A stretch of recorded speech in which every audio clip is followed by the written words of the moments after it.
នេះគឺជាការរាប់ចំនួនដែលមានលក្ខខណ្ឌយើងប្រើរកមុន count f ហើយនឹងការបោកប្រាក់ខែដែលមានលក្ខខណ្ឌចឹងយើងមានតារាងរបស់យើងមានឈ្មោះមានភេទមានតំណែង position ហើយនឹងមានប្រាក់ខែទី1គេឲ្យយើងរាប់ចំនួន manager មានន័យថា manager នេះមានប្រមាណ manager មានប្រមាណនេះចាmanager ទាំងអស់ហ្នឹងមានប្រមាណអ្នកអញ្ចឹង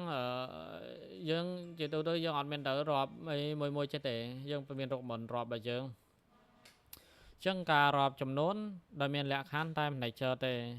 យើងប្រើរកមុន count f count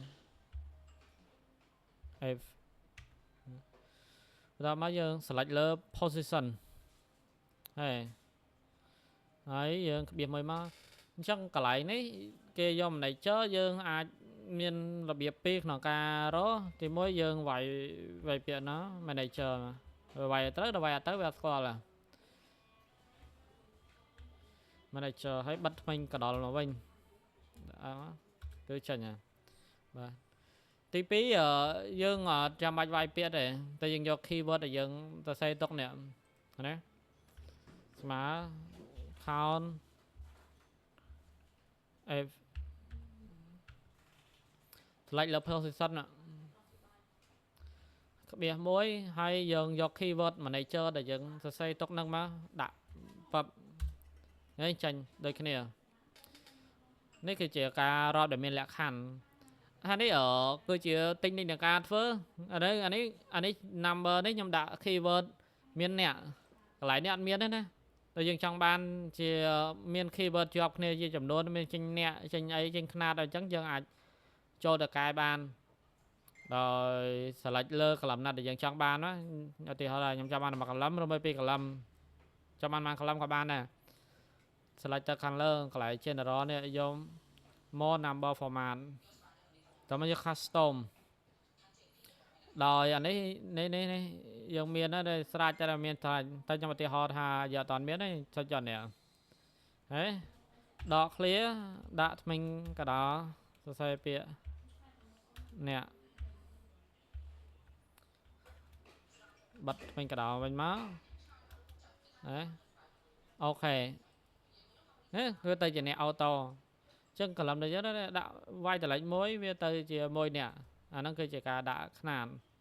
អូខេហើយយើងបន្តទៀត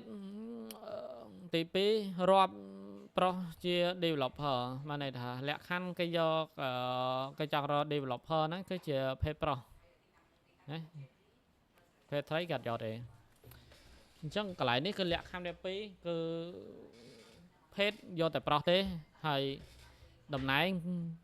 យើងយកតែ developer ដែរ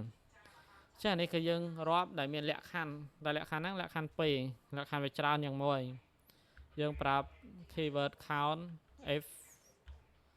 s ណាយើងអាច select មួយណាមុនក៏បានដែរធម្មតាខ្ញុំយកពី page មុន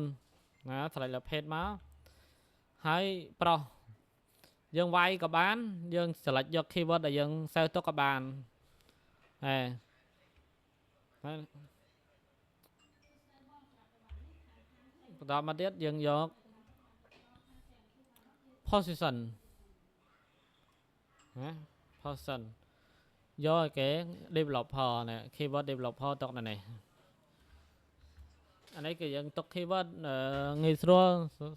ក្នុងការធ្វើសន្សំចៃពេលវេលាដែលយើងវាតែប៉ុណ្ណឹងមកចេញ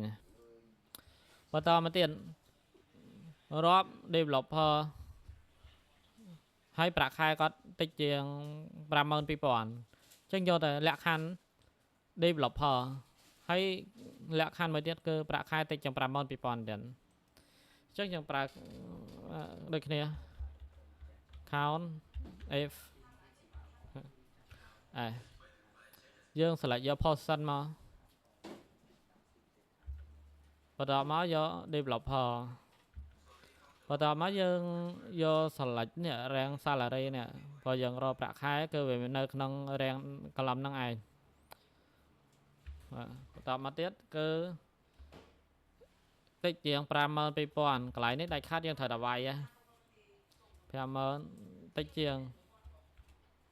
52000អានេះយើងដាក់សញ្ញាតូចជាងណា enter แล้วមានម្នាក់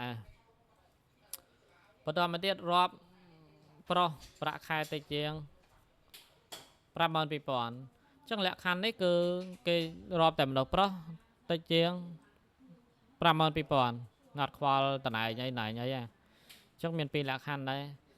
ការប្រើរូបមន្តដែល count f s 2លក្ខខណ្ឌទីមួយយើង select ទៅលើ page ហើយយើងយកប្រុសមកបន្តមកទៀតយើងយក select លើរាងប្រាក់ខែណាហើយបើកវិញកដល់តិចជាង52000ណា enter បបនេះចាញ់នេះបូកប្រាក់ខែបុគ្គលិកជា developer ណាយើងបូកប្រាក់ខែម្ដងអញ្ចឹងអានេះបុគ្គលិកប្រាក់ខែទាំងអស់តែគេចង់បូកតែ developer ទេអញ្ចឹងកន្លែងនេះគឺបូកមានលក្ខខណ្ឌតែប្រាក់ខែរបស់ developer ទេអញ្ចឹងយើងប្រើរូបមន្ត sum if តែមកករណីទេនេះករណីអញ្ចឹងដំបូងឡើយយើងអាច select យក position បន្តមកគឺ select លើរាង column ប្រាក់ខែហ្នឹងតែម្ដងposition ហើយយើងយកអីគេជា developer បាទលក្ខខណ្ឌមួយសិនបន្តមកបានយើង select យករាងហើយបិទវិញកញ្ចក់មកបំតមកទៀតបូកប្រាក់ខែបុគ្គលិកប្រុសជា developer អញ្ចឹងបុគ្គលិកគឺយកតែភេទប្រុស person យកតែ developer ហើយបូកប្រាក់ខែរបស់គាត់ទៀតអញ្ចឹងនេះគឺលក្ខខណ្ឌវាមាន2អញ្ចឹងឲ្យតែលក្ខខណ្ឌមាន2គេប្រើ if s ណា sum if s បញ្ជាក់កន្លែងនេះតិចក្នុងករណីនេះបូកចាប់ពីលក្ខខណ្ឌឡើងទៅគឺយើងវាយ column ដែលត្រូវបូកមុនគឺយើង select យក column ដែលត្រូវបូកតួរលេខបូកមុន